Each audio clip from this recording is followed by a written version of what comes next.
जब जब आप ज़िंदगी में हार मान जाना, जब जब ज़िंदगी में हिम्मत छूटने लगे, तब तब ये वीडियो देख लेना। कहते हैं इंसान का अगर कोई सपना है और उस सपने के लिए उसे हर दिन खुद को याद दिलाना पड़े तो उस सपना नहीं कोई खाक चीज़ है।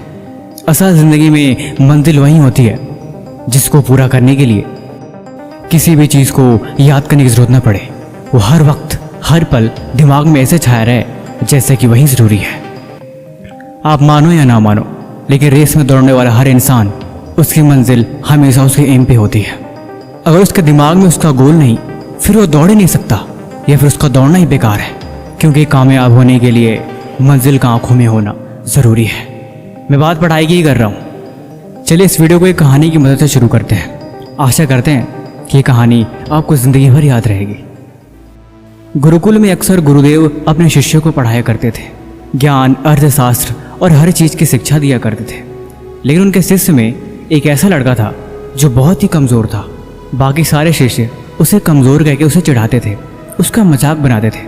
उसे बहुत बुरा लगता था कि आखिर मैं कमज़ोर क्यों हूँ, क्योंकि उसकी सबसे बड़ी दिक्कत थी कि गुरुदेव से जो कुछ भी पढ़ाते उसे कभी समझ ही नहीं पाता और ना ही उसे कोई चीज़ याद हो पाती थी।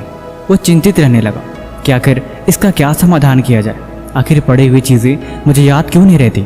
कोई भी बात गुरुदेव हमें समझाते हैं मैं वो भी भूल जाता हूँ। क्या सच में मैं मानसिक रूप से कमज़ोर हूँ या बात ही कुछ और है।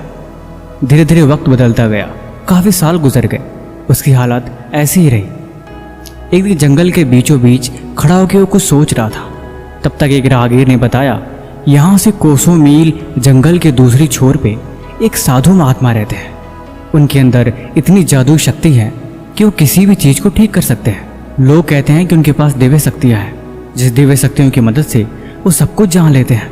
फिर क्या था, इतना सुनते ही वो शिष्य सुबह होते ही निकल पड़ा। निकलते निकलते शाम हो गई। भूख प्यासे बेचारा तड़पने लगा। लेकिन शाम होते होते मीलों दूर सफ़र करके गुरुदेव की कुटिया तक पहुंचा। बेचारा इतना थक गया था, एक कदम भी चलने की उसके अंदर हिम्मत नहीं थी। शाम के बाद गुरुदेव से मुलाकात हुई। उसने हाथ जोड़कर गुरुदेव से प्रार्थना किया कि मैंने आपके बारे में किसी इंसान से सुना है। वो कह रहा था कि आपके अंदर कोई दिव्य शक्ति है, आप सब कुछ जान लेते हो। फिर आपको पता लग ही गया होगा कि मैं आखिर क्यों आया हूँ। अगर आप जान गए हैं तो कृपा करके इसका समाधान बताइए कि आखिर मैं इतना मानसिक रूप से कमज़ोर क्यों हूँ। आखिर मुझे कोई भी चीज़ याद क्यों नहीं रहती।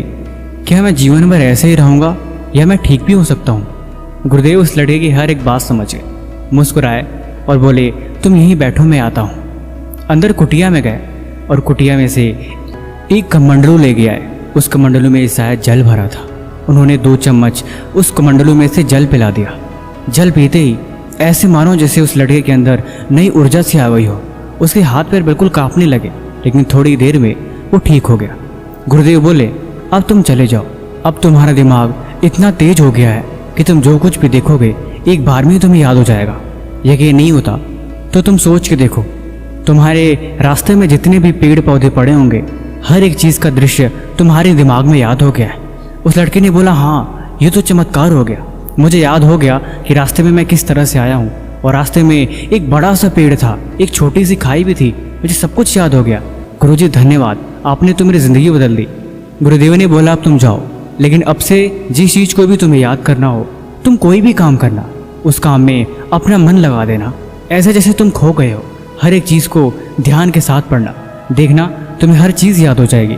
वो लड़का चुपचाप गुरुजी का धन्यवाद करते हुए चला गया। उसके साथ सच में चमत्कार हो गया। वो जिस चीज़ को भी पढ़ता उसे याद हो जाती।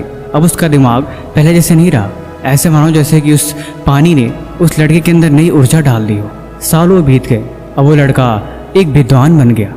वर्षों बाद जब उस जंगल से जा रहा था, तब तक उसे गुरुदेव का कुटिया दिखाई दिया। उसने सोचा क्यों न गुरुदेव से मिल लिया जाए। गुरुदेव के पास जाके उनको प्रणाम किया। गुरुदेव ने उसे आशीर्वाद दिया और गुरुदेव से पहचान लिए कि वही लड़का है जिसको मैंने जल पिलाया था। गुरुदेव की हालत अब ठीक नहीं थी। वो काफ़ी बीमार और कमज़ोर हो चुके थे, ऐसे मानो जैसे कि वो मरने वाले हों। उस लड़के ने पूछा, गुरुदेव बुरा ना माने तो मैं एक बात पूछूं? उन्होंने बोला, हाँ पूछो। उस लड़के ने पूछा कि आपने जो जल पिलाया था, आखिर में वो दिव्य जल और कहाँ मिलेगा? दरअसल मैं अपना एक गुरुकुल खोलना चाहता हूँ और मैं चाहता हूँ कि जो भी छात्र मेरी तरह कमज़ोर हो, मैं वो दिव्य जल उसे पिला दूँ। गुरुदेव मुस्कुराए और बोले, तुम्हें एक राज की बात पता है? दरअसल वो कोई दिव्य जल नहीं था, उसमें कोई भी खास बात नहीं थी। वह हर जल की तरह एक आम जल था, उसमें किसी भी तरह की विशेष ऊर्जा नहीं थी। तुमने उस जल को पिया, तुम्हारे अंदर बदलाव आया, क्योंकि तुमने यकीन किया था कि उस जल में कोई न कोई दिव्य शक्ति है। उस दिन तुम मीलों दूर सफ़र करके आए थे, तुम काफ़ी थक चुके थे और तुम्हें भूख भी लगी थी। जल की 2 बूंद तुम्हारे अंदर नए ऊर्जा का संचार कर दिया। उस जल में कोई विशेष खास बात नहीं थी। देखो, जीवन में एक बात हमेशा याद रखना, इस दुनिया की कोई भी ताकत तुम्हारे अंदर परिवर्तन नहीं कर सकती जब तक कि तुम खुद परिवर्तन करने को तैयार ना हो। तुम्हें बदलाव चाहिए था, तुम उस शक्ति से ऊब गए थे, क्योंकि बचपन से ही तुमने सिर्फ ये सुना था कि तुम मानसिक रूप से कमज़ोर थे। लेकिन ऐसी कुछ बात नहीं थी, तुम्हारे अंदर कोई कमज़ोरी नहीं थी। तुमने उनकी बातों पे यकीन कर लिया था, इसलिए तुम जो कुछ भी पढ़ते तुम्हें ऐसा लगता कि तुम तो कमज़ोर हो।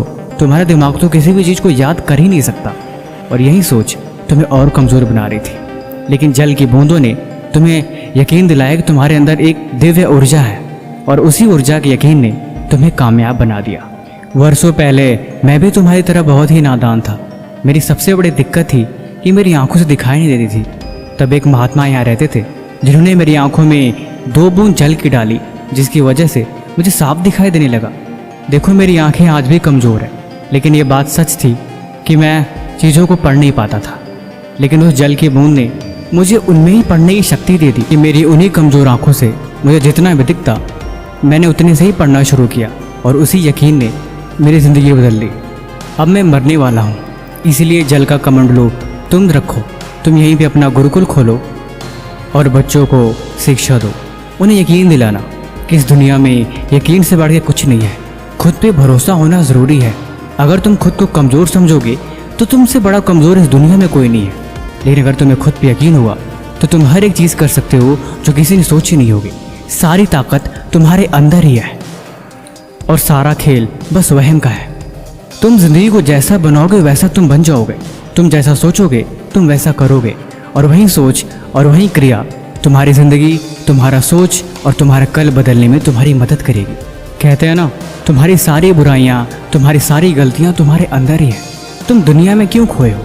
खुद की गलती को देखो, उन्हें दूर करो, उनमें सुधार करो। वही ज़रूरी है और वही सच है। बाकी ये कहानी आपको कैसे लगी हमें कमेंट बॉक्स में ज़रूर बताएं। भाई किसी भी तरह का सवाल है तो आप वो भी हमसे पूछ सकते हैं। और एक और ख़ास बात, आप सबके प्यार से हमारे चैनल पे 1 मिलियन सब्सक्राइबर कंप्लीट होने वाले हैं। इसीलिए इस खुशी में हम उस दिन एक फेस कैम स्पेशल वीडियो बनाएंगे, इसीलिए इंतज़ार करिएगा। बाकी मिलते हैं इसी तरह एक और नई वीडियो के साथ अगले दिन। धन्यवाद।